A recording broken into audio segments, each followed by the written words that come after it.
The scoring champion went down. That's when we finally saw what this team actually was. The Lakers built their season around Luka Doncic. They finished 53 wins and 29 losses, first in the Pacific. On paper, that's a contender. Now look at the point differential, 14th in the league. Run the Pythagorean expectation on that number and you get 45 wins and 37 losses. That's an 8-game gap between what they earned and what they banked.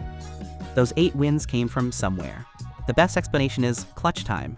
The last 5 minutes, margin inside 5 points. Doncic finished 8th in Clutch Player of the Year voting. He was closing games by himself, over and over. That stopped on April 2nd. Los Angeles had just gone 14-2 through March. Then, in one game at Oklahoma City, Doncic pulled up with a grade 2 hamstring strain. Austin Reaves went down in the same game. Doncic never came back. He missed the entire postseason. Reaves sat out the first 4 games of round 1. So the Lakers walked into the playoffs without the leading scorer in the NBA, and what happened next is not what anyone predicted. Today we're going through the PIE numbers, the PPP data, and a summer where the franchise agreed to a $12.5 billion sale and lost the most important player of its last decade. The roster the Lakers built for this season looked fine on the marquee. Underneath it, they changed something structural. Let's go through what the front office and second-year head coach JJ Redick actually put together and where the math went wrong. Start with the center.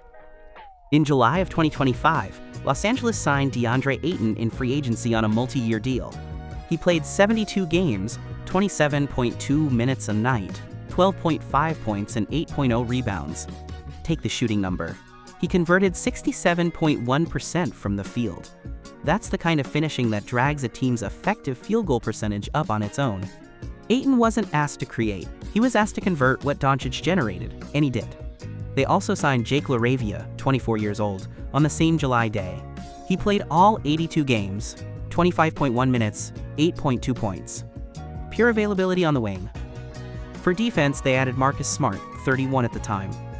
62 games, 28.5 minutes, 9.3 points, 3.0 assists, 1.4 steals. On the ball, the pressure was still real. Here's what those signings couldn't cover. The Lakers gutted their defensive depth in the same offseason. Dorian Finney-Smith left in free agency for Houston. Jordan Goodwin went to Phoenix off waivers. Those are 2 mobile defenders, gone at once. One named Smart doesn't replace 2 bodies. Then came February. At the deadline, Los Angeles sent Gabe Vincent and a 2032 second-round pick to Atlanta for Luke Kennard.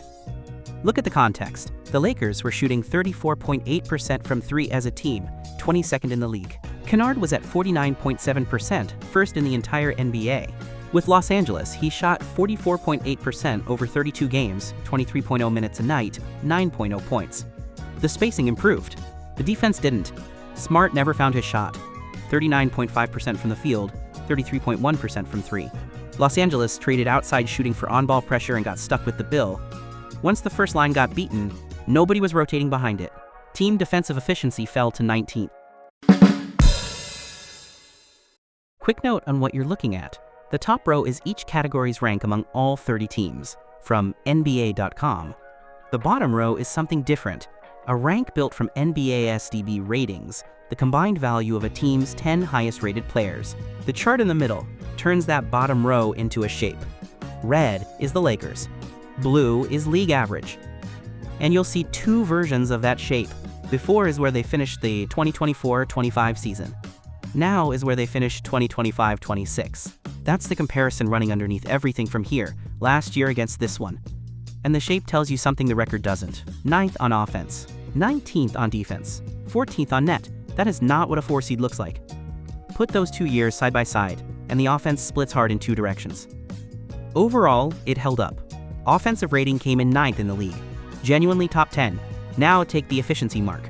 Effective field goal percentage jumped from 8th to 2nd, and that one is mostly Ayton. Inside the arc, at the rim, this was one of the most lethal teams in basketball. Everything outside the arc went the other way. The combined measure of 3-point volume and accuracy dropped from 15th to 23rd. And the player rating version is worse. The combined 3-point rating of the top 10 players fell from 5th in the league to 21st. 5th to 21st in 1 year. Defenses noticed. They packed the paint and dared the wings to shoot. Assist rate slid from 14th down to 19th. Los Angeles had elite playmakers and nowhere to pass to.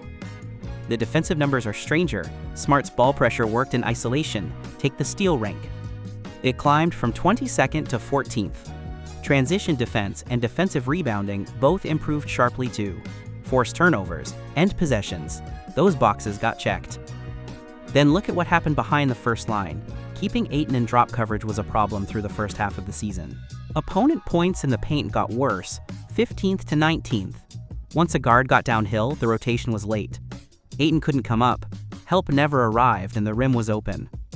Defensive rating for the full year fell from 17th to 19th. Now look at how they got there. Through their first 40 games, this defense ranked 26th, then Redick adjusted. He leaned into zone and man-zone hybrids as the season went on, and after the All-Star break, the Lakers defended at a 113.4 rating, 14th in the league over the back half. That full season 19 is carrying a lot of dead weight from October through January. Here's how Redick put it at the time. We're going to have to play man at points. We're going to have to play zone at points, and switch 1 through 5. With this group, it's not going to be one thing. We've got to continue to be adaptable and search for the right answer in the middle of the game. That's a coach admitting he doesn't have a system, he has a toolkit. Now the play type table, frequency and efficiency, side by side. What it shows is one player dominating completely, and an offense that stopped moving around him.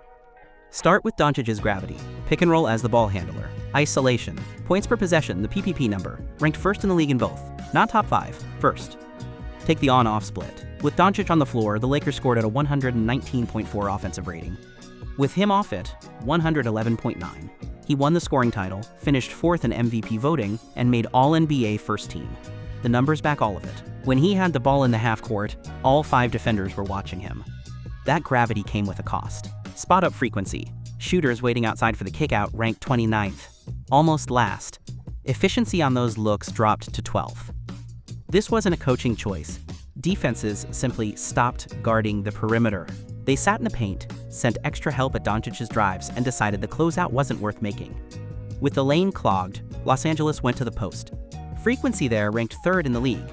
Efficiency ranked 18th. Even LeBron struggled. His post-up PPP was 0.86.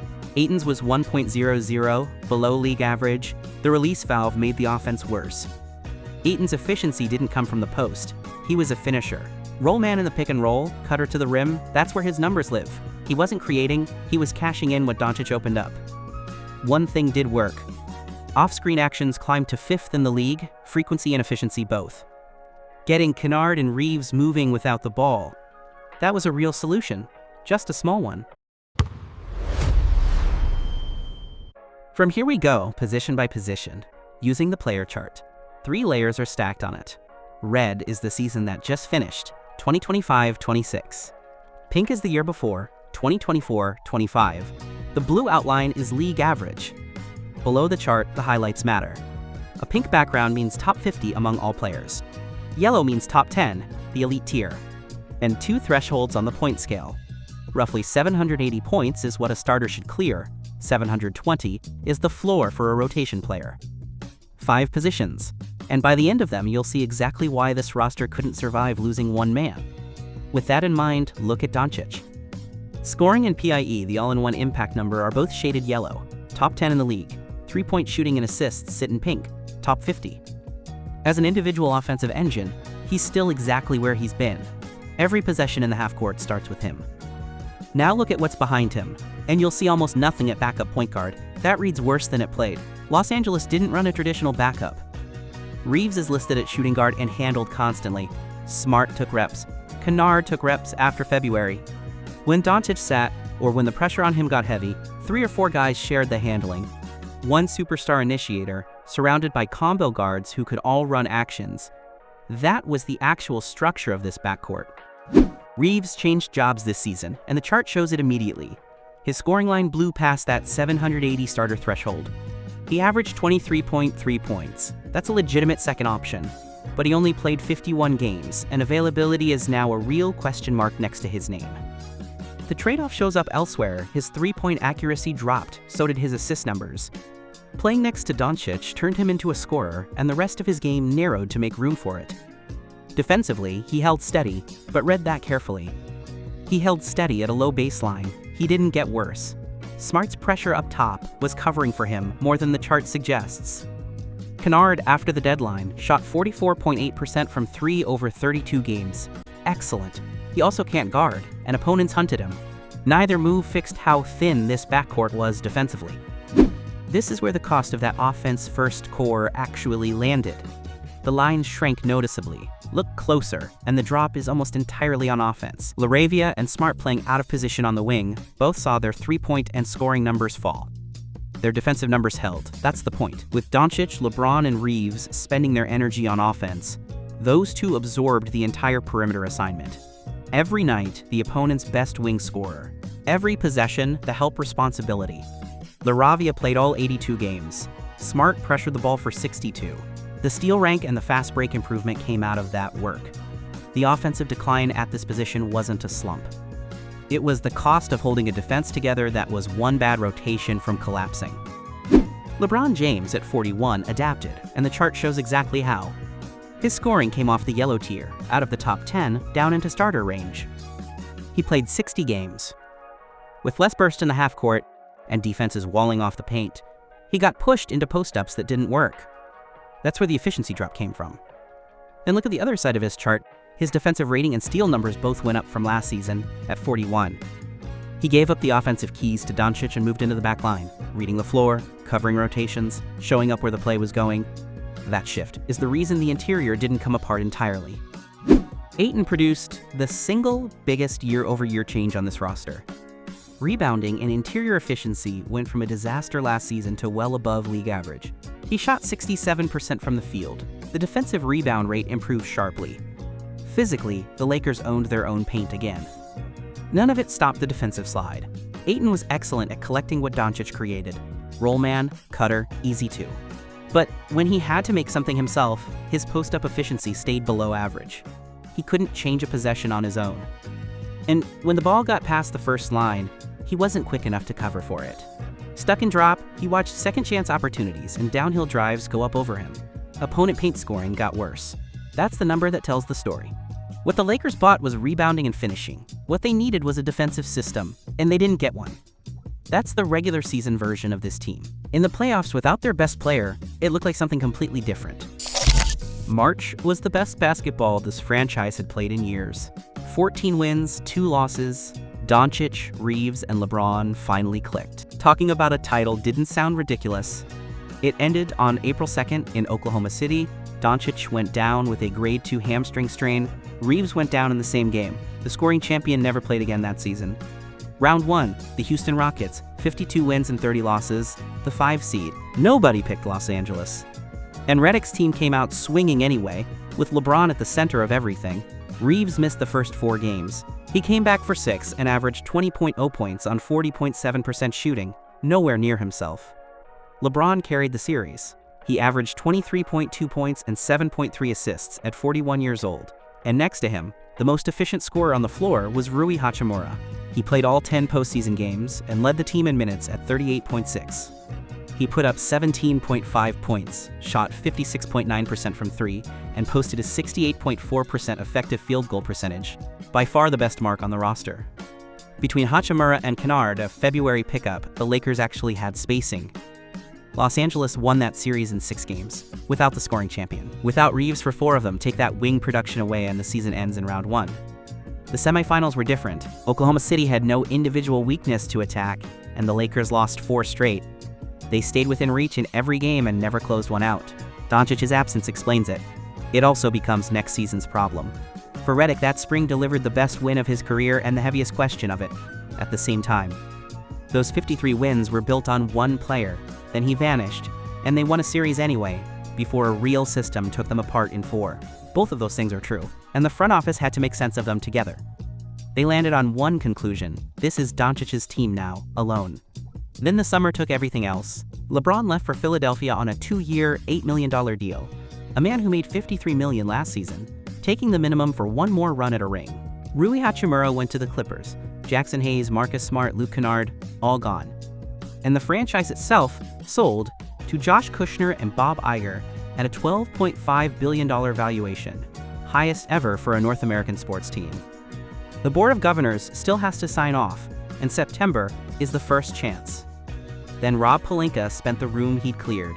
Walker Kessler, sign and trade from Utah, 4 years, $130 million. Ayton to Washington. Austin Reaves re-signed. Quentin Grimes, Colin Sexton, Sandro Mamukelashvili. That Kessler deal hard-capped them at the first apron, and once the cap space ran out, minimum contracts were the only tool left. That's how they landed Kevon Looney and Matisse Thybulle, a 2-time all-defensive wing, on a minimum deal. But look at where the money went: the rim and the perimeter. The two things this whole video has been taking apart. One piece is still open. Los Angeles has an offer out for Jonathan Kuminga, but nobody will absorb Jared Vanderbilt's contract, and without that, there's no deal to make. It's mid-August, and the whole thing is frozen. Which leaves the question for next season. Redick already dragged this defense back to 14th after the All-Star break, without a rim protector. Now he has one. Year 3, and the standard shifts from wins to defense. We'll break down the full roster before opening night. For now, the number that matters is 19, and whether it moves. I want to hear where you land on this. Does the Kuminga deal get done? And what does a Kessler-anchored defense actually look like next season? Leave your read in the comments. The tactical breakdowns down there are half the reason I make these. We're going through all 30 teams at this depth, one at a time.